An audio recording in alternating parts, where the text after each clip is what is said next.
Hola, bienvenidos a su programa Una pausa en el camino, un espacio dedicado al estudio de la escuela sabática con una aplicación práctica para tu vida y para la de cada uno de nosotros. Esta semana estamos estudiando un tema muy interesante titulado Cristo y la ley en el Sermón del Monte. Y tengo el privilegio de poder compartir esta lección con dos grandes amigos que puedo considerar mis hermanos también, Pablo González y Harris Botina. Bienvenidos, muchachos, ¿cómo están? Muchas gracias, Sammy. Muy bien, gracias, Sammy, gracias a Dios. ¿Y tú? Contento de poder estar con ustedes y poder compartir esta lección que yo creo que va a ser de gran bendición. ¿Qué piensan? sí. Excelente. Excelente, muy bien.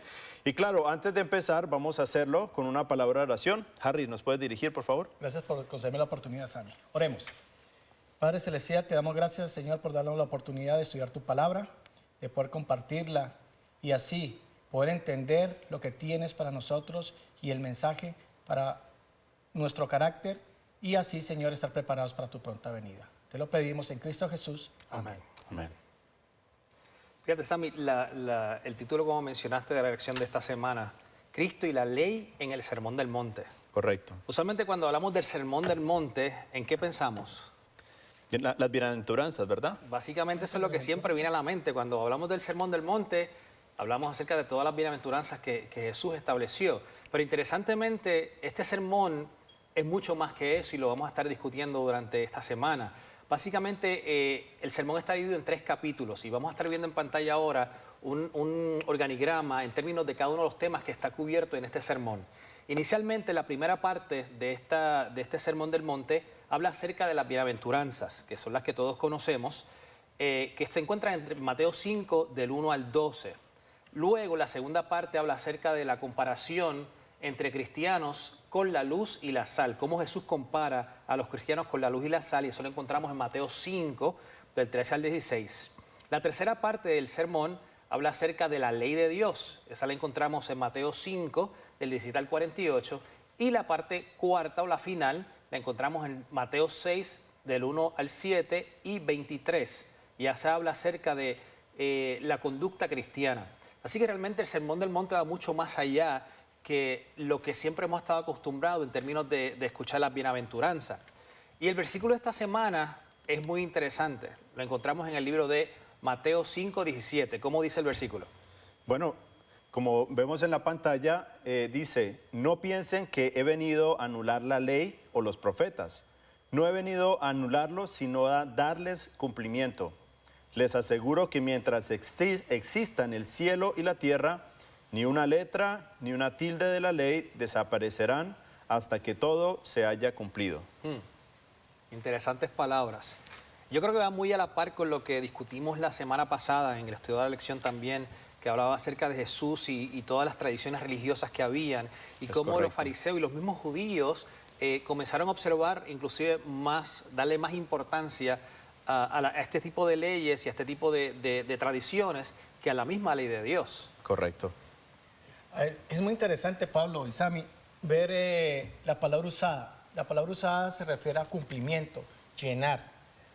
Creo que Jesús quería mostrarle al pueblo judío, al pueblo, cómo tener la visualización de cumplimiento de la ley y cuál es el verdadero significado que él tenía que darle respecto a la ley. Correcto. Y como mencionaste, Pablo, la semana pasada estamos estudiando acerca de las tradiciones. Y algo yo creo que es importante recalcar, no era malo tampoco las tradiciones, Correcto. ¿verdad? Que el pueblo estaba haciendo en ese momento. Tú lo mencionabas en cuanto a que parte de las tradiciones ayudaban mucho a organizar el sistema de salud, de higiene, ¿verdad? Que el pueblo tenía en ese momento. Correcto. Y de igual manera al concepto social, unas leyes per se que habían de acuerdo al momento que el pueblo estaba viviendo, ¿ves? Y definitivamente son leyes importantes que había que observar y que había que guardar para pues, evitar cualquier situación. Exacto. Sin embargo, muchas de ellas comenzaron a tomar la posición y la importancia más aún que la misma ley que había establecido Dios. Exacto. Perdón, Harris. No, quería añadir un poquito lo que Pablo es cómo el pueblo cayó, ¿verdad? En esas tradiciones que venían de 4 siglos. Sin embargo, se escribe y los judíos o los fariseos querían implementar un poco más allá, se veía más de lo que realmente significaba la ley o la ley que Jesús quería mostrar al pueblo. Es correcto.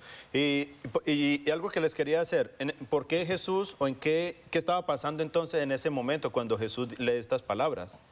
¿Qué era lo que estaba pasando en ese momento en el pueblo? ¿Será que la gente se estaba fijando más en las tradiciones que realmente en el concepto de la ley? No, yo entiendo que sí, y básicamente también Jesús quiso aclarar el detalle de que ni él mismo podía cambiar, o sea, él vino para cumplirla, él no vino para cambiarla, él no vino para pasarla por alto, él quería resaltar realmente la ley, ¿no? Quería enfocarnos nuevamente a eso, a la obediencia de la ley, debido pues toda lo que ellos mismos se habían creado frente a ellos, a sus ojos, ¿no? Toda esa, ¿cómo podemos decir? Esa tela de araña de reglas y tradiciones que los enredaba constantemente y se convirtió hasta en una carga para muchos de ellos. Yo creo que muchos de los planes de los fariseos era realmente eran los maestros eruditos, los rabís, y era poner estas cargas extras al pobre pueblo, que hace el pueblo no comprendía, realmente dice, bueno, era tanta la carga que realmente desenfocaba el verdadero cumplimiento de la ley. Por eso Jesús vino a poner y a rectificar, como lo vemos en Juan 5:39, dice que Jesús, sin embargo, vino a hacer énfasis al cumplimiento de las Escrituras y al cumplimiento de la ley. Exacto. Y bueno, continuando en los versículos que se menciona leyendo en Mateo 5:17, perdón, ahora del 19 al 20, vemos en nuestra pantalla que dice, todo el que infrinja uno solo de estos mandamientos, por pequeño que sea, y enseñe a otros a hacer lo mismo, será considerado el más pequeño en el reino de los cielos. Pero el que los practique y enseñe será considerado grande en el reino de los cielos. Porque les digo a ustedes que no van a entrar en el reino de los cielos a menos que su justicia supere a la de los fariseos y de los maestros de la ley.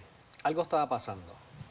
Algo estaba pasando cuando Jesús realmente quería que nuestra justicia fuese mayor que la de los que eran los eruditos, los que tenían el control realmente de la ley, los que realmente tenían el control de todo el ámbito espiritual. Algo estaba sucediendo ahí, había algo nebuloso, como decimos, ¿no?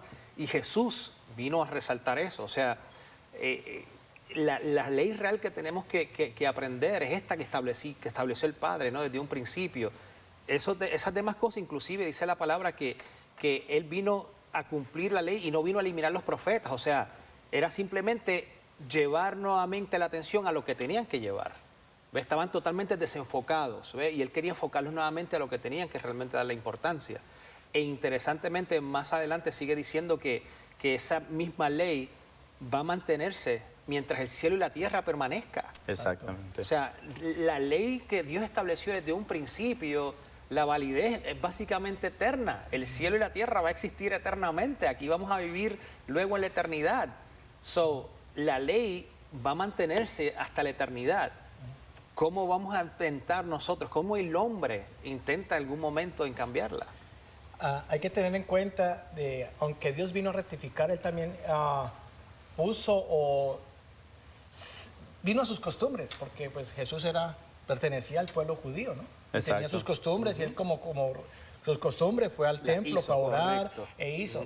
Pero quería dar un énfasis que no era necesario realmente irse a las costumbres, sino guardar la ley de Dios, que eso es lo que vino a llenar. Entonces hay que tener mucho en cuenta que no realmente vino a decir, bueno, voy a erradicar costumbres por completo de una generación completa de su pueblo. Sin embargo, vino a mirar y a rectificar la ley. Correcto. Muy bien, ahora yo les hago una pregunta.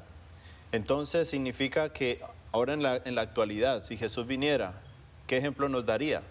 ¿O cuáles serían sus palabras? Porque eso era para la gente que estaba pasando en ese momento. ¿Qué nos diría Jesús si viniera en este momento? Y básicamente yo entiendo que la perspectiva quizás sería la misma, en el sentido como vamos a estar viendo más adelante durante la semana, que realmente tenemos que representar el amor de Él, que esa ley lo que nos lleva a eso, a realmente reflejar ese amor. Y a veces quizás por estar obedeciendo y cuidando en tanto la ley, nos olvidamos, ¿no? de realmente la esencia de la ley, que nos amemos a Dios y a nuestro prójimo. De hecho, quería añadir, Pablo, muy certera tu respuesta. La ley revela la esencia misma de Dios. Eso es lo que Cristo vino a revelar, es la esencia misma de Dios. ¿Y cuál es la esencia misma de Dios? El amor. El amor. El amor. Es correcto. Es impresionante. Y es por eso, ¿verdad? Que como aplicación de esta semana o para el día de hoy, ¿verdad? ¿Qué podríamos dejarle a nuestros oyentes en el día de hoy? Mira, yo creo que realmente si ni el mismo Jesús vino a cambiar la ley, ni a cambiar una jota, ni una tilde, ¿quién soy yo para intentar cambiarla? Yo creo que realmente nos toca a nosotros obedecerla, enfocarnos realmente en obedecerla y reflejar, como mencionó Harris, la esencia de la ley, que es el amor de Dios. Entonces, ¿verdad? Podemos ver entonces y demostrar cuán abarcante es los principios de Dios.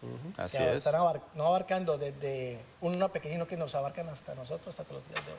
Eso es así. Es correcto. Así que, mis queridos amigos, les invitamos a que nos acompañen el día de mañana con un tema muy, muy interesante, la verdad que no se lo pierdan, va a estar muy bueno. Bueno, y antes de cerrar, ¿qué les parece si terminamos con una oración? Pablo, ¿nos diriges, por Oremos. favor? Buen Dios y Padre nuestro, una vez más nos acercamos ante tu presencia para darte gracias por la hermosa bendición de vivir, por la hermosa bendición de poder abrir tu palabra y escuchar tu voz. Queremos obedecerte, queremos ponerte en primer lugar en nuestras vidas, queremos amarte y amar a nuestro prójimo. Danos esa oportunidad en el día de hoy. En el santo nombre de Jesús. Amén. Amén.